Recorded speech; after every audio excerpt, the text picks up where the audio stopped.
എവരെയും വേദനിപ്പിച്ച ഒരു വാർത്തയായിരുന്നു ആഗോള കാത്തോലിക്ക സഭയുടെ പരമാധ്യക്ഷൻ ഫ്രാൻസിസ് മാർപ്പാപ്പ വിടവാങ്ങിയത്. ഏതാനും മണിക്കൂറുകൾക്ക് മുൻപാണ് ഈ വാർത്ത നമ്മെ തേടിയെത്തിയത്.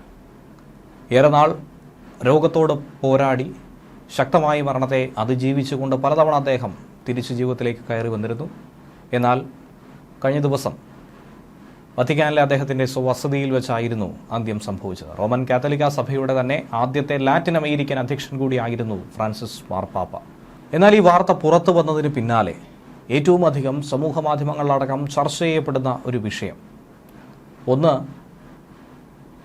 ഫ്രാൻസിസ് മാർപ്പാപ്പയുടെ മരണം മുൻകൂട്ടി പ്രവചിച്ച, അതും 500 ആണ്ടുകൾക്ക് മുൻപേ തന്നെ പ്രവചിച്ച ഒരു വ്യക്തി ഉണ്ടായിരുന്നു. ഇനി അടുത്ത മാർപ്പാപ്പ ആര് എന്നുള്ള ചോദ്യം, അത് എങ്ങനെ ആയിരിക്കും എന്നുള്ള ചോദ്യം, ഇതിനൊക്കെയുള്ള കൃത്യമായ മറുപടിയാണ് ലഭിക്കുന്നത്.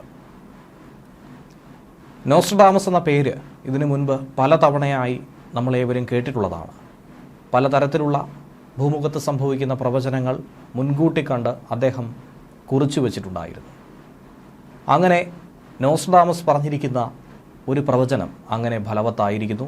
മാർപ്പാപ്പയുടെ മരണവും അദ്ദേഹം പറഞ്ഞു. എന്നാൽ അതിനവസാനം പറഞ്ഞിരിക്കുന്ന ലോകാവസാനം അതുകൂടി ശരിയാകുമോ എന്ന ആവലാതി പലരും സമൂഹ മാധ്യമത്തിൽ കുറിക്കുന്നുണ്ട്.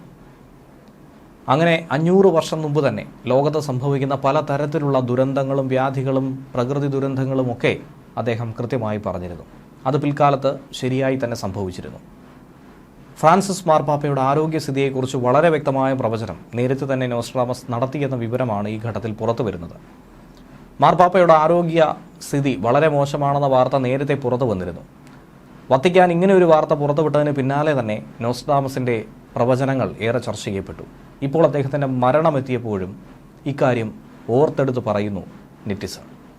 1555 നോസ്ട്രഡാമസ് രചിച്ച ലേസ് പ്രൊഫറ്റീസ് എന്ന പുസ്തകത്തിലാണ് ഇക്കാര്യത്തെക്കുറിച്ച് പറയുന്നത്. കത്തോലിക്ക സഭയുടെ ആഗോള പരമാധ്യക്ഷനായിരുന്ന ഫ്രാൻസിസ് മാർപ്പാപ്പയ്ക്ക് പകരക്കാരനെ നിയമിക്കുമെന്നാണ് ഈ പുസ്തകത്തിൽ പറയുന്നത്.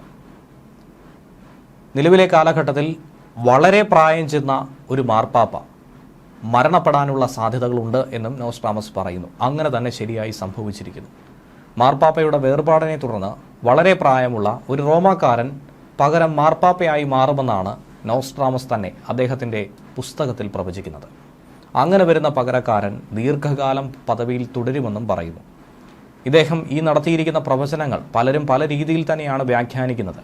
പൂർണ്ണമായും ഇതിനെ വിശ്വസിക്കാത്ത നിരവധി ആളുകളുണ്ട്. എന്നാൽ ഇതിനെ മറ്റു പല തലങ്ങളിലൂടെ കാണണമെന്ന് അവകാശപ്പെടുന്നവരുണ്ട്. പക്ഷേ ഈ പറഞ്ഞ കാര്യങ്ങളൊക്കെ ശരിയായി വരുമ്പോൾ വിശ്വസിക്കുകയല്ലാതെ മറ്റു മാർഗമില്ല എന്നാണ് നിരവധി ആളുകൾ കുറിക്കുന്നത്. ഫ്രാൻസിസ് മാർപ്പാപ്പയുടെ ആരോഗ്യസ്ഥിതി വളരെ മോശമാണെന്ന് വത്തിക്കാനിൽ നിന്നും എപ്പോൾ വാർത്താക്കുറിപ്പ് ഇറങ്ങിയോ ആ സാഹചര്യത്തിൽ തന്നെ ഈ വിഷയം വലിയ തോതിൽ ചർച്ചയായി മാറിയിരുന്നു. എല്ലാവരുടെയും പ്രാർത്ഥനയും മറ്റുമൊക്കെ ഇത്രയും കാലം അദ്ദേഹത്തെ തുണച്ചു. എന്നാൽ അതിന് പിന്നാലെ അദ്ദേഹത്തിന് ഈ നാട് വിട്ട്, ഈ ലോകം വിട്ട് പോകേണ്ടി വന്നിരിക്കുന്നു. 12-ാം നൂറ്റാണ്ടിൽ ജീവിച്ചിരുന്ന വിശുദ്ധ മലാച്ചിയുടെ ഇതുമായി ബന്ധപ്പെട്ട പ്രവചനമടക്കം നോസ്ട്രഡാമസ് പറയുന്നുണ്ട്. 7 കുന്നുകളുടെ നഗരമായ റോം ഒരു കാലത്ത് നശിപ്പിക്കപ്പെടുമെന്നും അദ്ദേഹത്തിൻ്റെ പ്രവചനത്തിൽ എടുത്തു പറയുന്നതാണ്. പത്രോസ് എന്ന പേരുള്ള ഒരാൾ മാർപ്പാപ്പ ആയിരിക്കുന്ന കാലത്തായിരിക്കും ലോകാവസാനം ഉണ്ടാവുക എന്നാണ് നോസ്ട്രഡാമസ് പറയുന്നത്. മാർപ്പാപ്പയുടെ വിഷയത്തിന് തൊട്ടു പിന്നാലെ തന്നെ ലോകാവസാനത്തെയും അദ്ദേഹം കണക്ട് ചെയ്യുകയാണ്. കഴിഞ്ഞ ദിവസം മാർപ്പാപ്പയുടെ ആരോഗ്യനിലയുമായി ബന്ധപ്പെട്ട ചില വാർത്തകൾ വന്നെങ്കിൽ പോലും അദ്ദേഹം വീണ്ടും പൂർവാധികം ആരോഗ്യത്തോടുകൂടി തുടർന്നു വരുന്നു എന്നുള്ള സൂചനയായിരുന്നു ലഭിച്ചത്. അദ്ദേഹത്തിൻ്റെ 2 ശ്വാസകോശങ്ങളിലും ന്യൂമോണിയ കണ്ടെത്തുകയായിരുന്നു നേരത്തെ ചെയ്തത്. അതിനുശേഷം ആശുപത്രിയിൽ ദീർഘകാലം വാസമായിരുന്നു. പ്ലേറ്റ്ലെറ്റുകളുടെ എണ്ണം കുറഞ്ഞതിനെ തുടർന്ന് രക്തം നൽകേണ്ട സാഹചര്യം ഉണ്ടായിരുന്നു. പിന്നീട് അദ്ദേഹം ജീവിതത്തിലേക്ക് കടന്നു വന്നു. വലിയ തോതിൽ തന്നെ അദ്ദേഹത്തിന് ചെയ്യാൻ കഴിയുന്ന കാര്യങ്ങളൊക്കെ തന്നെ ചെയ്തിരുന്നു. എന്തിനേറെ പറയുന്നു, ഈസ്റ്റർ ദിവസം പോലും ജനങ്ങളെ അഭിസംബോധന ചെയ്തിരുന്നു. 2025 നോസ്ട്രഡാമസിൻ്റെ പ്രവചനങ്ങളിൽ ഇംഗ്ലണ്ടിൽ ഈ വർഷം ക്രൂരമായ യുദ്ധങ്ങൾ ഉണ്ടാകുമെന്നടക്കമുള്ള സൂചനകൾ നൽകിയിരുന്നു. രാജ്യത്തിനകത്തും പുറത്തുമായി ഒട്ടനവധി ശത്രുക്കളുണ്ടെന്നുള്ള കാര്യവും എടുത്തു പറഞ്ഞു. പഴയകാലത്ത് നിന്നുള്ളൊരു മഹാമാരി മടങ്ങിയെത്തുമെന്നും അത് അതിമാരകമായിരിക്കുമെന്നുമാണ് പ്രവചനത്തിൽ പറയുന്നത്. അടുത്ത വർഷം പാശ്ചാത്യ ശക്തികളുടെ അവരുടെ പ്രഭാവം കുറയുമെന്നും 2024 വരെ നീണ്ടുനിന്ന ഒരു യുദ്ധം 2025 അവസാനിക്കുമെന്നും ഈ പ്രവചനത്തിൽ പറയുന്നു. ഈ വർഷം പ്രപഞ്ചത്തിൽ നിന്നുള്ള ഒരു തീഗോളം ഭൂമിയെ നശിപ്പിക്കുന്നത് കാണുമെന്നാണ് നോസ്ട്രാഡാമസിൻ്റെ പ്രവചനത്തിലൊക്കെ പറയുന്നത്. എന്നാൽ ഇതൊന്നും തന്നെ എല്ലാം വിശ്വസിക്കാൻ കഴിയില്ല എന്ന് നിരവധി ആളുകൾ പറയുന്നുണ്ട്. കടലിൽ നിന്നും നിഗൂഢതകളുള്ള ഒരു നേതാവ് ഉയർന്നു വരുമെന്നും ഒരു ജലസാമ്രാജ്യം തന്നെ സ്ഥാപിക്കുമെന്നുമാണ് നോസ്ട്രാഡാമസ് പ്രവചിച്ചത്. പക്ഷേ അത് തെറ്റാണെന്ന് നിരവധി ആളുകൾ പിന്നീട് തുറന്നു പറഞ്ഞിരുന്നു. അത്തരത്തിൽ നോസ്ട്രാഡാമസിൻ്റെ പ്രവചനങ്ങളിൽ പലതും ശരിയായി മാറുന്നുണ്ട്, പലതും വ്യാഖ്യാനിക്കപ്പെടുന്നുണ്ട്, പലതിനെയും തള്ളിക്കളയുന്നുണ്ട്. എന്നാൽ ഇപ്പോൾ മാർപ്പാപ്പയുടെ വിയോഗത്തിന് പിന്നാലെ പുതിയ മാർപ്പാപ്പയെ എങ്ങനെ തിരഞ്ഞെടുക്കുമെന്ന ചോദ്യം, അതിനുള്ള കടമ്പകൾ എന്തൊക്കെ എന്നുള്ളത്, വത്തിക്കാനിൽ എന്തുകൊണ്ടാണ് കോൺക്ലേവ് സംഘടിപ്പിക്കുന്നത്, അങ്ങനെയുള്ള ചോദ്യങ്ങൾ അനവധിയാണ്. വത്തിക്കാനിലെ അഡ്മിനിസ്ട്രേറ്ററായിട്ടുള്ള കാമർലെങ്കോ ആണ് മാർപ്പാപ്പയുടെ മരണം സ്ഥിരീകരിക്കേണ്ടത്. ആദ്യം കാമർലെങ്കോ 3 തവണ മാർപ്പാപ്പയുടെ സ്നാനനാമം വിളിക്കും. ഇതിൽ മാർപ്പാപ്പ പ്രതികരിച്ചില്ലെങ്കിൽ മരണം സ്ഥിരീകരിക്കും.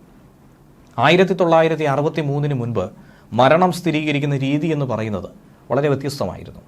ഒരു ചെറിയ സിൽവർ ചുറ്റിക ഉപയോഗിച്ചുകൊണ്ട് നെറ്റിയിൽ ചെറുതായി തട്ടി നോക്കും. പക്ഷേ അതങ്ങനെ തുടരരുത് എന്നുള്ള ശക്തമായ നിർദ്ദേശം വന്നതിന് പിന്നാലെ 1963 അങ്ങനെ ചെയ്യുന്നത് അവസാനിപ്പിച്ചു. പിന്നീട് മരണം വത്തിക്കാൻ്റെ ഔദ്യോഗിക ചാനലിലൂടെ ലോകത്തെ അറിയിക്കും. 4 മുതൽ 6 ദിവസത്തിനുള്ളിൽ തന്നെ ശവസംസ്കാരം നടത്തേണ്ടതായിട്ടുണ്ട്. വത്തിക്കാനിൽ നടത്തുന്ന കോൺക്ലേവ് എന്നറിയപ്പെടുന്ന യോഗത്തിലാണ് പുതിയ മാർപ്പാപ്പയെ തിരഞ്ഞെടുക്കുന്നത്. ഒരു മാർപ്പാപ്പ മരണപ്പെടുകയോ രാജിവെക്കുകയോ ചെയ്യുന്ന സാഹചര്യത്തിൽ മാത്രമാണ് കോൺക്ലേവ് ചേരുന്നത്. ഇപ്പോഴത്തെ സാഹചര്യത്തിൽ 252 കർദിനാൾമാരാണ് കോളേജ് ഓഫ് കർദിനാൾസിലുള്ളത്. അവരിൽ നിന്നാണ് തിരഞ്ഞെടുക്കുന്നത്. ഒപ്പം ഇതിൽ 80 വയസ്സിൽ താഴെയുള്ള 138 പേരുണ്ട്. അവർക്ക് കോൺക്ലേവിൽ വോട്ടവകാശവുമുണ്ട്. വത്തിക്കാനിലെ സിസ്റ്റീൻ ചാപ്പലിലാണ് കോൺക്ലേവ് നടക്കുന്നത്.